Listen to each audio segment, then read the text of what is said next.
Where is it? There we go.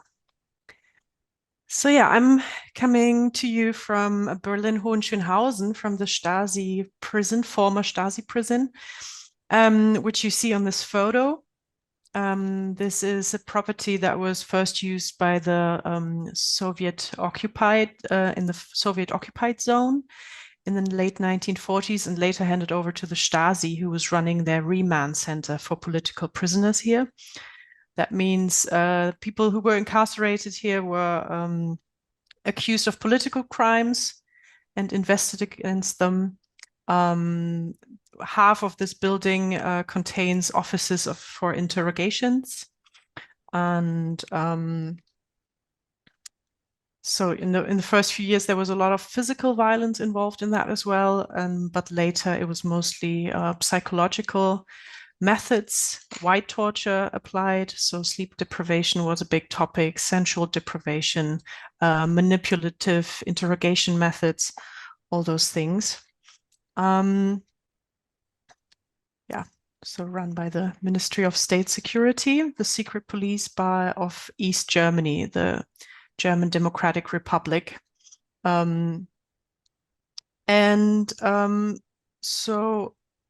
a lot of people who were incarcerated here, when you think of political prisoners, you think of espionage or terrorism or big accusations like that. But in fact, most people who were incarcerated here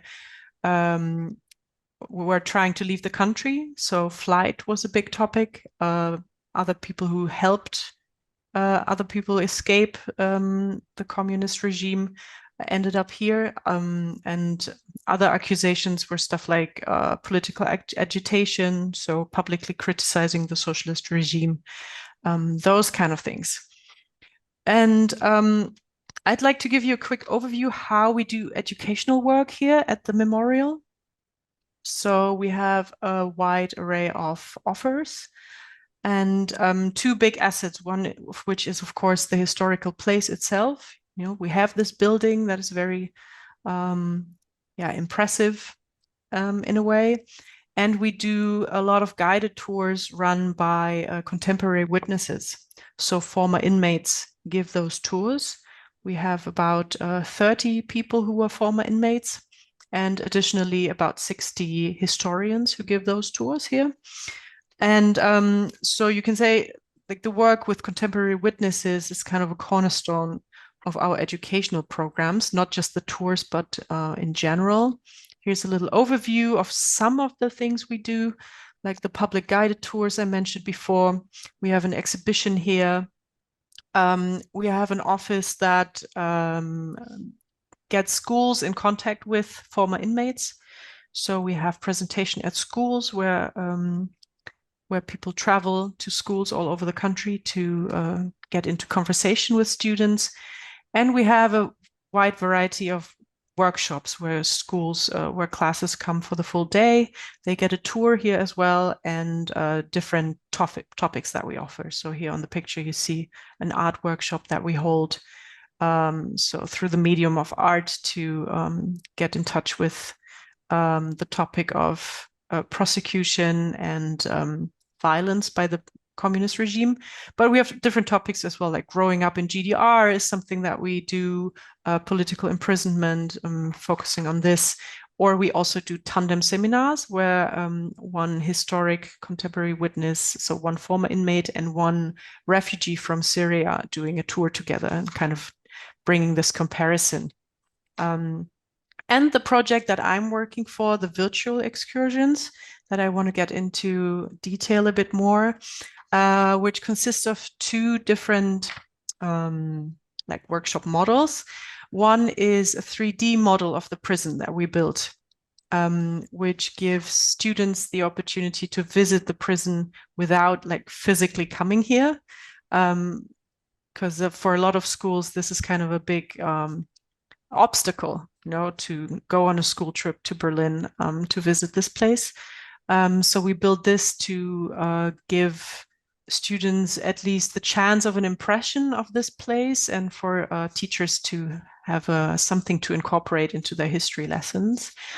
And accompanying that is our seminars, also online classes on youth cultures in GDR, different youth cultures, and how the Stasi, how the political system approached them, prosecuted them, and how people ended up also like being targeted by the Stasi. And I'm going to get into a bit more detail with that.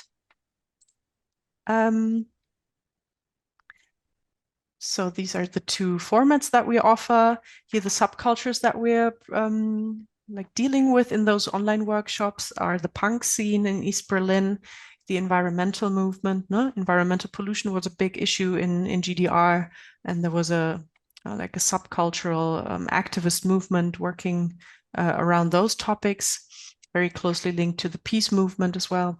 And we have one workshop that is a bit different. Of course, we can't, it's not exactly a youth culture. We're talking about nationalist skinheads.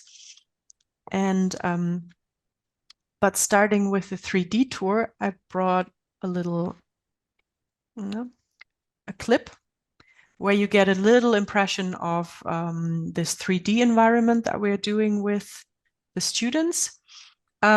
Usually this is a self-guided format. So I'm doing a little introductory workshop where where I give background information about the historical place, about the Ministry of State Security, about this place here in Hohenschönhausen. And then the students have about 45 minutes time to do a self-guided tour through this 3D model. And on the way, there's a lot of stuff to see. So the physical rooms, no? As you can see in a second, but also a lot of points of interest, multimedia points of interest. So we have a lot of videos where, for example, Gilbert Furian, who was a former inmate, tells his story, how he perceived his time at the prison and the interrogation methods and all those things. We have additional 3D scans of objects, physical objects. We have texts, Stasi documents, photos, audio files. So it's really addressing different learning styles with this format. And I'm going to show you a little bit from Uppsala. We cut a little trailer where I can show you.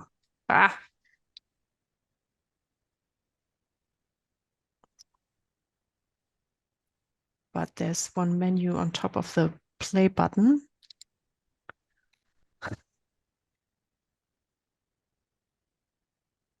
That I'm hoping to outsmart now. So, okay, we're gonna do this differently.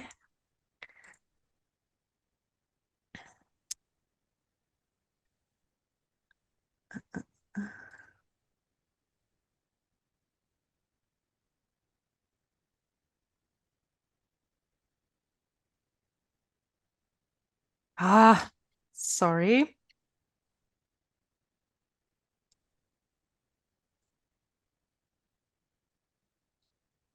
No, there we go.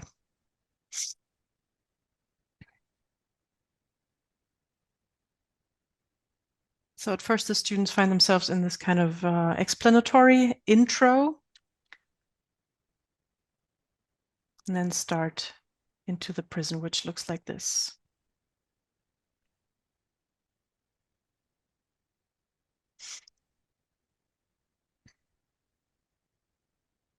So it's kind of like a video game navigation, no? Where they can move with their mouse through the building and explore those points of interest. Like I said, videos with former inmates.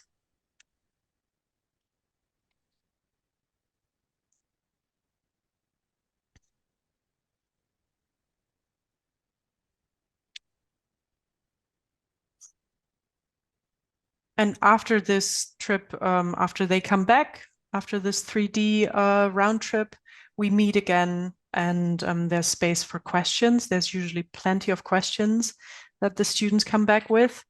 And Yeah, it's very appreciated format, no? That gives teachers the opportunity to give a more in-depth impression of this place and this whole topic. Thank you very much for this. Also, Ms. Lütz, I'm very sorry, but I would have to ask you to conclude soon. Okay. Due to the time limitations. Thank you for your understanding. Yeah. So yeah, this is just one example of a digital format that we're doing. It's very variable how well equipped the schools are. So there's often we need a lot of improvisation to get this to work. The technological equipment in the schools is still not 100% reliable. And this is still a test run, no? So we're trying different modes of giving students an impression of this historical place and of the topics connected to it, and primarily the experiences of the people who suffered through this.